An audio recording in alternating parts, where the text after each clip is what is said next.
Aromaticity. Aromaticity का मतलब है हमको इससे पता करना है कि कोई कंपाउंड एरोमेटिक है या नहीं। अभी कंपाउंड जो है उसको 3 पार्ट में डिवाइड किया जाता है, जैसे आपको शुरू में पढ़ा दिया गया होगा। Aromatic compound, aliphatic compound, acyclic compound, cyclic compound, alicyclic compound, correct ना। बेंजोआइड, नॉन बेंजोआइड, ये सब कंपाउंड है। अरे बेंजीन रहा तो बेंजोआइड, बेंजीन नहीं रहा तो नॉन बेंजोआइड। तो इस लेकिन एरोमेटिसिटी जब हम पढ़ते हैं तो इसको 3 ही टाइप में डिवाइड करते हैं। आइदर वो कंपाउंड एरोमेटिक होगा और एंटी एरोमेटिक होगा, एंटी एरोमेटिक, और ये दोनों में से कुछ नहीं हुआ तो नॉन एरोमेटिक। कंपाउंड क्या होगा? एरोमेटिक होगा, नहीं तो एंटी एरोमेटिक होगा, नहीं तो नॉन एरोमेटिक होगा। अभी एंटी एरोमेटिक और एरोमेटिक पहचानने का आसपास का सेम ही रूल है। सबसे पहले इन दोनों में ये दोनों साइक्लिक होना चाहिए। साइक्लिक मतलब रिंग होना चाहिए। दोनों का पहला कंडीशन क्या है? रिंग। बिना रिंग का एरोमेटिक नहीं हो सकता है। दूसरा है ये दोनों में रेजोनेंस होना चाहिए। रेजोनेंस,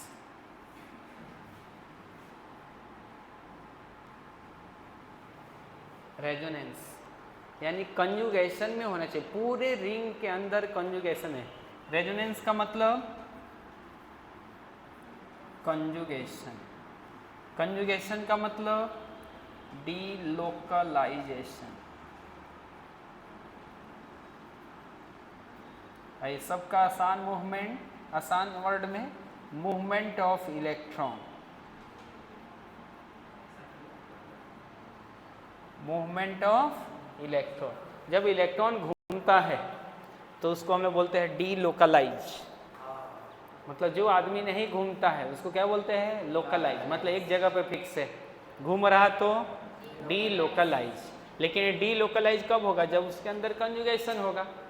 कंजुगेशन मतलब पाथ बनना चाहिए उसको घूमने का। तो ये दोनों के लिए फिक्स है, इधर भी। अभी कंजुगेशन का मतलब क्या? इधर ध्यान से देखिए, ये double bond, single bond, double bond, कहीं अगर ऐसा दिख रहा होगा तो इसको बोलते हैं कंजुगेशन में है। मतलब डबल बॉन्ड के बाद single bond, again single bond के बाद डबल बॉन्ड। अभी डबल बॉन्ड, सिंगल बॉन्ड, इधर लोन पेयर भी आ सकता है, तभी वो डीलोकलाइज है, मतलब कंजुगेशन में है, continuous conjugation. Double bond, single bond के बाद पॉजिटिव चार्ज और रेजोनेंस या कंजुगेशन। लेकिन डीलोकलाइजेशन किसका होता है? पाई इलेक्ट्रॉन का। सिग्मा बॉन्ड नहीं घूमता है। सिग्मा बॉन्ड घुमा बॉन्ड टूट ही जाएगा। कौन घूमता है? पाई बॉन्ड घूमता है। अरे किसी भिखारी के पास पैसे ही नहीं है तो बैंक में कैसे पैसे डालेगा, निकालेगा? पैसे का मूवमेंट दिखाने के लिए पैसे तो होना चाहिए ना। तो इलेक्ट्रॉन को मूवमेंट दिखाने के लिए उसको इलेक्ट्रॉन होना चाहिए, लेकिन कौन सा इलेक्ट्रॉन? Pi electron. ये समझा देता हूँ फिर से। Double bond, single bond, triple bond भी हो सकता है, उसमें भी pi electron. Double bond, single bond, negative charge भी हो सकता है। Double bond, single bond, vacant orbital भी हो सकता है। समझे क्या? अभी कोई बोलेगा अच्छा डबल बॉन्ड पहले रहेगा क्या? नहीं, आप माइनस को पहले करो। Minus bond, minus single bond, double bond, minus single lone pair, ऐसे कर दो। आप चेंज करो, minus single bond, positive charge. सबसे सिंपल सा तरीका देखो आप। पहले रेजोनेंस समझ लो। ये CH2 है, इधर पॉजिटिव चार्ज है, इधर CH है, इधर डबल बॉन्ड है, करेक्ट। अभी इस बेचारे के पास डबल बॉन्ड है और इधर सिंगल बॉन्ड है और उसके बाद में क्या है? Positive charge. अगर मैंने ये पॉजिटिव चार्ज इधर भेजा, देखो अभी ये जो डबल बॉन्ड है उसमें 2 इलेक्ट्रॉन है, दोनों इलेक्ट्रॉन किसका है, एक इस कार्बन का है, एक इस कार्बन का है। तो हम क्या कर रहे हैं, यहाँ के कार्बन को उठा के इधर, कार्बन के इलेक्ट्रॉन को उठा के इधर लेके आ रहे हैं। इसका एक इलेक्ट्रॉन तो इधर इस पास है ना, मतलब इसको और अच्छे से लिखो, ऐसा लिखो, चलेगा। अभी इसका एक इलेक्ट्रॉन इधर है, कोई बोलेगा नहीं मैं अपनी मर्जी से उस इलेक्ट्रॉन को तो इधर भी लिख सकता हूँ ना, इधर। अभी अगर ऐसे पॉजिटिव चार्ज है ना, इसके पॉजिटिव चार्ज को गायब करना हो तब तो इस इलेक्ट्रॉन को इधर लेके आ जाओ। जैसे ही इधर आया तो इसके ऊपर पॉजिटिव चार्ज हो गया और ये एक एक इलेक्ट्रॉन दिख रहा है, वो क्या बन जाएगा, सर एक इलेक्ट्रॉन CH2 CH2 प्लस। लेकिन इतने तोड़ फोड़ के नहीं लिखते हैं हम लोग, डायरेक्ट इसको घुमाते हैं और जब इधर घूमेगा तो CH2 डबल बॉन्ड CH, और जहाँ का पाई बॉन्ड जाता हुआ दिखेगा उसके ऊपर ये 2 अलग अलग इलेक्ट्रॉन का इलेक्ट्रॉन घूम रहा है ना, इसी को बोला जाता है रेजोनेंस। समझ गया? अभी ये बताओ, इसके जब एक दूसरा एग्जांपल समझाता हूँ, कुछ नहीं हुआ तो थोड़ा बहुत तो रेजोनेंस समझ जाएंगे आप। अभी सपोज ऐसा है OH double bond single bond lone pair वाला केस है। अब ये बताओ अगर लोन पेयर इधर आया, लोन पेयर में 2 इलेक्ट्रॉन है और 2 इलेक्ट्रॉन मिलके एक बॉन्ड बन जाता है। अगर मैंने गलती से यहीं पे एक सा बना के छोड़ दिया और जहां से इलेक्ट्रॉन चला गया उसके ऊपर कितने पॉजिटिव चार्ज,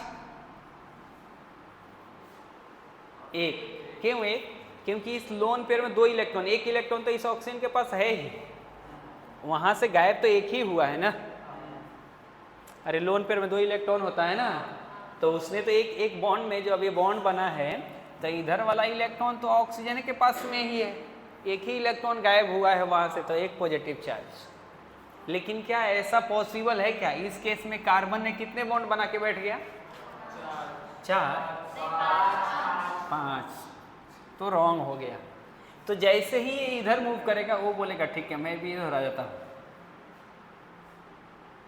रेजोनेंस हम तभी लिख सकते हैं जब उसकी स्टेबिलिटी बढ़ता हो या उसके अंदर जितने इलेक्ट्रॉन है वो चेंज नहीं होना चाहिए। आप इलेक्ट्रॉन को घुमा सकते हैं लेकिन ऐसा नहीं बनाने का वो अनस्टेबल हो गया। रेजोनेंस से स्टेबिलिटी बढ़ता है। आगे इसी साल पूछा था इसमें से कौन अच्छा रेजोनेटिंग स्ट्रक्चर है, कौन ज़्यादा स्टेबल है, उसको पहचानने के लिए 9 डिफरेंट केस है, वो बात की कहानी। तो इधर माइनस आ गया, इधर CH आ गया, इधर डबल बॉन्ड OH आ गया, या इसको पॉजिटिव चार्ज यहाँ पे, करेक्ट ना। अभी कोई बोलेगा अच्छा इसमें तो अलग हो गया, अरे एक लोन पेयर में कितने इलेक्ट्रॉन, माइनस प्लस में कितने इलेक्ट्रॉन, 2, वो तो बस उतना ही दिख रहा है, केवल हमने पोजीशन चेंज किया है। अगर पूछा जाए आपसे इन दोनों में कौन ज़्यादा स्टेबल, तो फर्स्ट वाला, ये न्यूट्रल मॉलिक्यूल है और ये चार्ज वाला है, तो न्यूट्रल मॉलिक्यूल सबसे ज़्यादा स्टेबल होता है, चार्ज वाला रिएक्टिव होता है। तो सबसे ज़्यादा स्टेबल कौन सा है? न्यूट्रल। समझे क्या? इसका आपको मैंने कितने बोला, 9 डिफरेंट केस है, वो आपको अच्छे से पढ़ाया जाएगा, बस इतना समझा रहा है।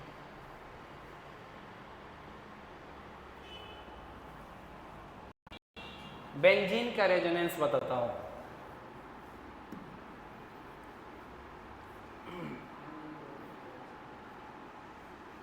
अभी ये double bond single bond, double bond single bond, double bond, correct. अभी देख लो ध्यान से आप, अभी ये बताओ ये डबल बॉन्ड को तोड़ के हम ऐसा लिख सकते क्या, इधर माइनस इधर प्लस, ऐसा मैं लिख सकता क्या? अरे डबल बॉन्ड को तोड़ के माइनस प्लस तो लिख ही सकता ना। अभी अगर इस माइनस को मैंने इधर लेके आया तो तो यहाँ पे बॉन्ड कितने बनेंगे? 5 हो जाएंगे, क्योंकि एक हाइड्रोजन इधर है ही, करेक्ट। और 2 डबल बॉन्ड एक साथ आएगा तो उसको क्या होना पड़ेगा? लीनियर, है नहीं? अरे कहीं पे भी 2 डबल बॉन्ड कंटिन्यूटी में आता है तो वो लीनियर होता है। आपने इधर भेज दिया तो ये डबल बॉन्ड हो गया, लेकिन वो लीनियर है क्या? नहीं है। तो जैसे ये इधर आएगा तो इसको आगे जाना पड़ेगा, तो कैसा हो जाएगा? यानी इधर डबल बॉन्ड आ गया, इधर माइनस चार्ज आ गया, और यहाँ पॉजिटिव है और यहाँ पे डबल बॉन्ड। एक बार और घुमाओ, जब ये माइनस इधर आएगा तब तो इसको ऊपर जाना पड़ेगा, तो कैसा हो जाएगा? ये बहुत इंटरेस्टिंग है, ये पढ़ने में मज़ा आता है। ये बॉन्ड को घुमाना, इधर माइनस और इधर प्लस, और माइनस प्लस में बॉन्ड बन जाएगा, तो कैसा हो जाएगा? इधर, इधर और इधर। ये पहले वाले जैसा है या उसमें कुछ डिफरेंट भी है? पहले वाले का पोजीशन देखो, पहले वाले में कैसा था? ऐसा ऐसा ऐसा, नहीं? और दूसरा वाला कैसा दिख रहा है? एक पोजीशन से वैरी किया है ना, एक ऐसा है, एक ऐसा है, एक ऐसा है। तो ये दोनों रेजोनेटिंग स्ट्रक्चर, दोनों नहीं मतलब सब रेजोनेटिंग स्ट्रक्चर है, लेकिन ये दोनों एक जैसा दिखता है। अभी कोई अगर फास्ट इसको देखे, इसको देखे, इसको देखे, इसको, तो उसको कैसे लगेगा? इलेक्ट्रॉन सब जगह है, तो ये दोनों को मिला के हम लोग एक स्ट्रक्चर बनाते हैं ऐसा। सिग्मा बॉन्ड तो सेम है, यानी डबल बॉन्ड सब जगह आया है, करेक्ट ना? और इसी को अभी अच्छे से लिखने के लिए हम इसको सर्कल बना देते हैं, ये हो जाता है बेंजीन। समझ गया क्या? तो ये रेजोनेंस है, इसलिए ऐसा लिखा जाता है। अगर रेजोनेंस नहीं रहेगा तो हम नहीं लिख सकते। समझ गए क्या? चलो, अभी मतलब ऐसा होता हुआ दिखेगा तब भी हम एरोमेटिसिटी उसको बोल सकते हैं, एरोमेटिक कंपाउंड बोलेंगे, नहीं तो नहीं बोलेंगे। चलो एक सिंपल सा कंपाउंड बताता हूँ, तब हम फिर से आएंगे। इधर पॉजिटिव चार्ज है और इधर ऐसा है। अब ये बताओ, अभी एक डबल बॉन्ड है, अगर इस डबल बॉन्ड को मैं इधर भेजूँ तो यहाँ पे डबल बॉन्ड बनेगा। कहाँ का इलेक्ट्रॉन गायब होता हुआ दिख रहा है? इस पोजीशन से, करेक्ट ना? तो यहाँ पे पॉजिटिव चार्ज आ जाएगा, यानी कैसा हो जाएगा? डबल बॉन्ड इधर, पॉजिटिव चार्ज है नहीं? फिर से अगर डबल बॉन्ड को इधर भेजा जाए तो क्या होगा? यानी इधर आएगा तो इधर पॉजिटिव चार्ज आएगा। फिर से घुमाओ तो जब ये इधर आएगा तो उसको ऊपर जाना पड़ेगा, करेक्ट ना? यानी कैसा हो जाएगा? डबल बॉन्ड किधर? इधर, पॉजिटिव चार्ज। फिर से अपने जैसा हो गया वो। समझे क्या? ये कम्प्लीटली मैथ्स है और इंटरेस्टिंग है, और इससे बहुत अलग ही दुनिया है और अलग टाइप के क्वेश्चन है, और ये आपको समझना जरूरी है। इसके बिना ऑर्गेनिक तो पढ़ ही नहीं सकते, जो आगे आपको पढ़ाया जाएगा। हो गया? इफेक्ट तो चालू हो गया ना? Effect, temporary effect, permanent effect, resonating effect, mesomeric effect, hyper conjugation, inductive effect, ये सब। तो अभी एरोमेटिक और एंटी एरोमेटिक दोनों के लिए रेजोनेंस होना जरूरी है, और रेजोनेंस होने के लिए एक कंडीशन होना चाहिए। समझ गया? अब हम लास्ट कंडीशन पे जाते हैं। पहला कंडीशन है कि दोनों साइक्लिक होना चाहिए, दोनों में रेजोनेंस होना चाहिए, करेक्ट ना? अच्छा, और भी है, दोनों को प्लेनर भी होना पड़ेगा। ये भी प्लेनर होना चाहिए, रेजोनेंस एंड प्लेनर। समझे क्या? प्लेनर और प्लेनर कैसे पता चलता है, ये नोट कर लिए। रेजोनेंस होना चाहिए और प्लेनर होना चाहिए। प्लेनर का कंडीशनिंग है, प्लेनर कौन प्लेनर हो सकता है? तो sp2 है, अगर sp हाइब्रिडाइज है तो प्लेनर होगा, sp2 हाइब्रिडाइज है तो प्लेनर होगा। एंड कार्बन और any atom which is just connected with sp2 hybridized atom. ऐसा मतलब sp हो गया तो बिंदास, sp हो गया, sp2 हुआ तभी बिंदास, वो प्लेनर होगा। और कार्बन और any atom which is just connected with carbon और एनी एटम विच इज ये sp3 वाला हो सकता है, sp3 हाइब्रिडाइज होगा। कार्बन और एनी एटम sp3 हाइब्रिडाइज होना चाहिए, is just connected with sp2, मतलब sp प्लेनर है, sp2 भी प्लेनर है, और sp2 के जस्ट बगल वाला जो है अगर sp3 भी हुआ तब भी वो प्लेनर है।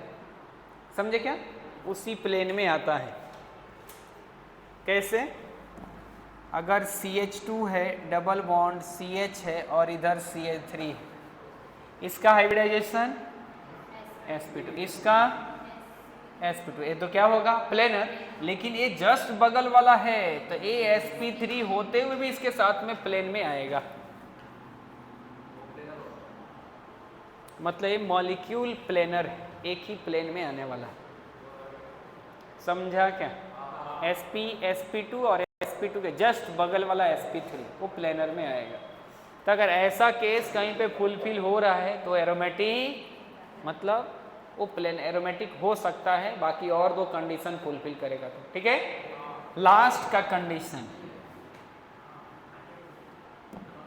ऊपर वाला ही लिखना है, इधर हम एरोमेटिक लिख रहे हैं और इधर sorry anti aromatic, anti aromatic.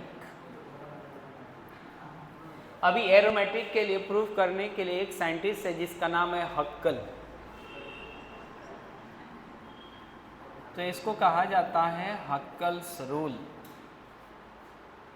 अब ये कह रहा है वही कंपाउंड एरोमेटिक होगा जो, वही कंपाउंड एरोमेटिक होगा जो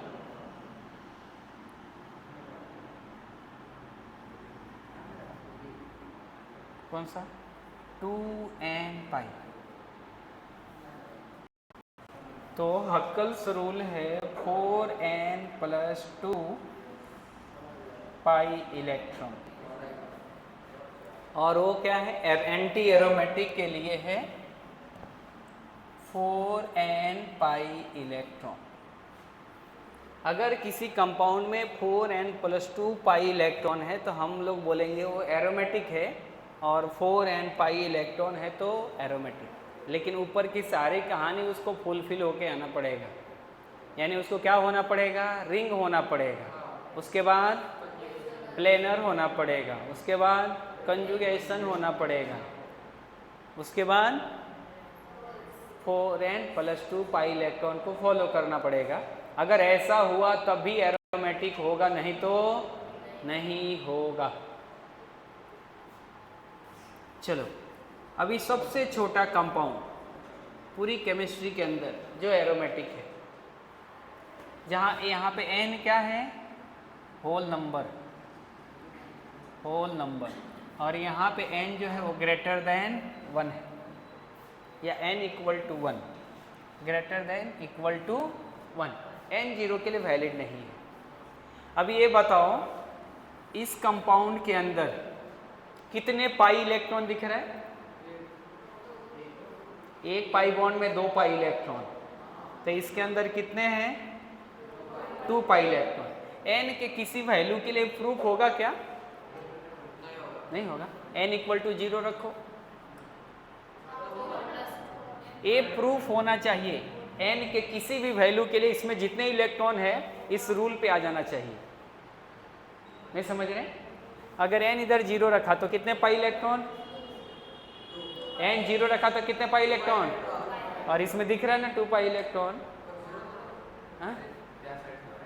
अरे एन का वैल्यू होल नंबर मतलब 0 1 2 3 कुछ भी होगा ना। उधर लिखा है n greater than equal to 1।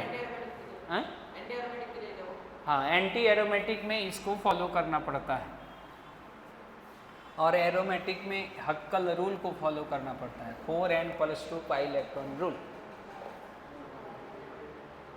एक मिनट रुको, और भी एग्जाम्पल देखो।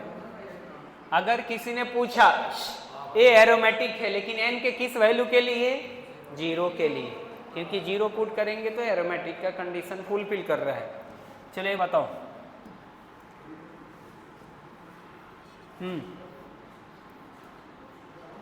इसमें कितने पाई इलेक्ट्रॉन? कितने पाई इलेक्ट्रॉन? 3 पाई बॉन्ड है, मतलब 6 पाई इलेक्ट्रॉन है। एन के किस वैल्यू के लिए?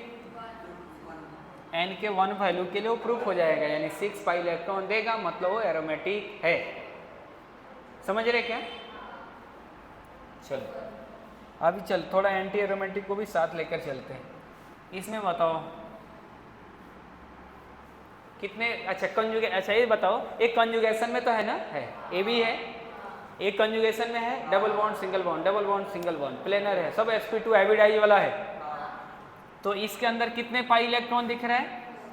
4 पाई इलेक्ट्रॉन। n के 1 के लिए प्रूफ हो जा रहा है, क्योंकि रूल क्या है? 4n पाई इलेक्ट्रॉन दिखना चाहिए n के किसी एक वैल्यू के लिए, और n का वैल्यू 1 से ज़्यादा होता है, 1 भी हो सकता है 1 से। n = 1 के लिए 4n पाई इलेक्ट्रॉन दे रहा है, मतलब ये कंपाउंड कैसा है? Anti aromatic. नहीं समझ रहे हैं? दूसरा,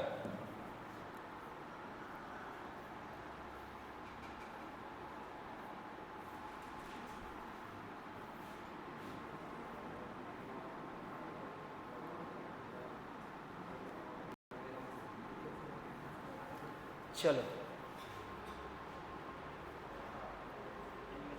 इसमें कितने पाई इलेक्ट्रॉन? कितने पाई इलेक्ट्रॉन? नेगेटिव चार्ज भी 2 पाई इलेक्ट्रॉन होता है।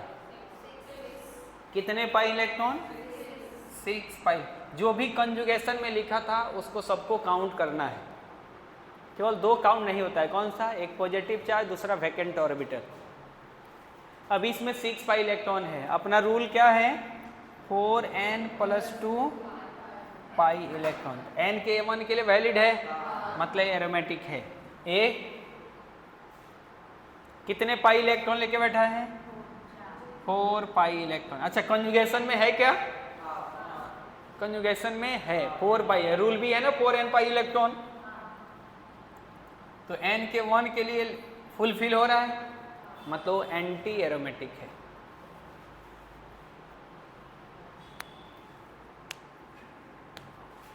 हो गया? आगे चलें। चलो ये बताओ अभी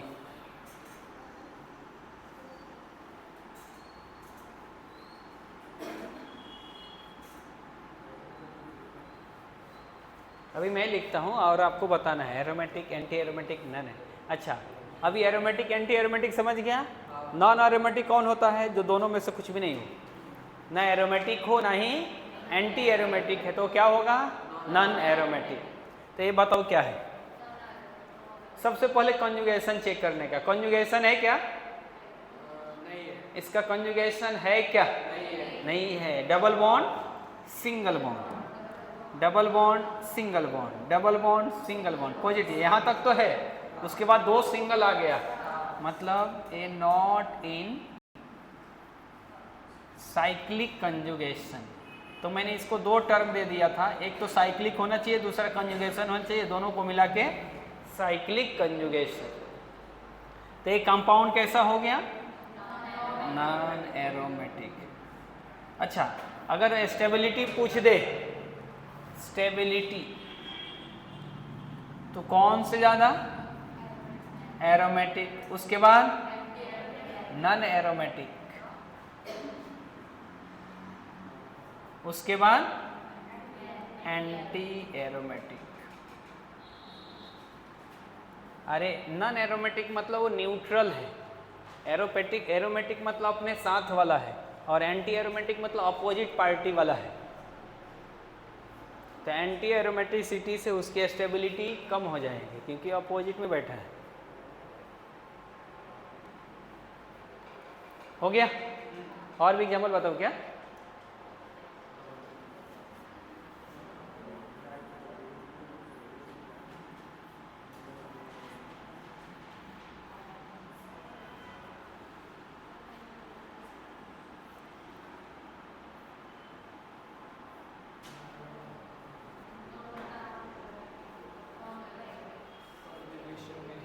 कंजुगेशन में है क्या? है। कितने पाई इलेक्ट्रॉन लेके बैठा है? 1 2 3 4 पाई बॉन्ड है। 10 पाई इलेक्ट्रॉन लेके बैठा है। अपना रूल क्या है? n के किस वैल्यू के लिए फुलफिल हो रहा है? 2। यानी n का वैल्यू अगर हम 2 रख दें तो 4 × 2 + 2 पाई इलेक्ट्रॉन यानी 10 पाई इलेक्ट्रॉन, मतलब दिस कंपाउंड इज एरोमेटिक। इस इलेक्ट्रॉन को गायब कर दो तो ना, नहीं देखो कितने खतरनाक। अभी यहाँ से कुछ भी क्वेश्चन बनता है। अभी इसी क्वेश्चन में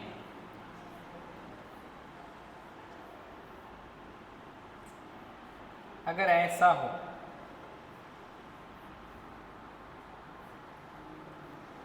इधर पॉजिटिव चार्ज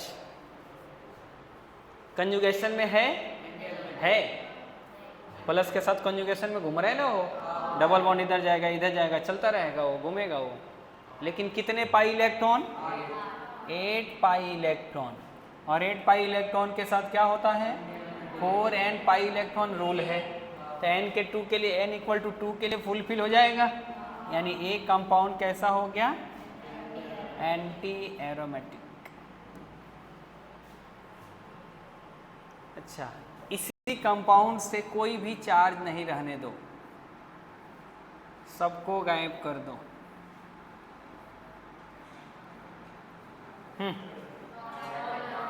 अब ये नॉन एरोमेटिक है। क्यों नॉन एरोमेटिक है?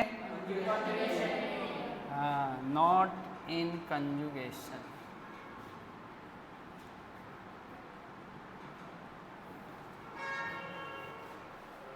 समझ गया? और बहुत सारी कहानी है, थोड़ा बहुत समझ गया आइडिया? बस।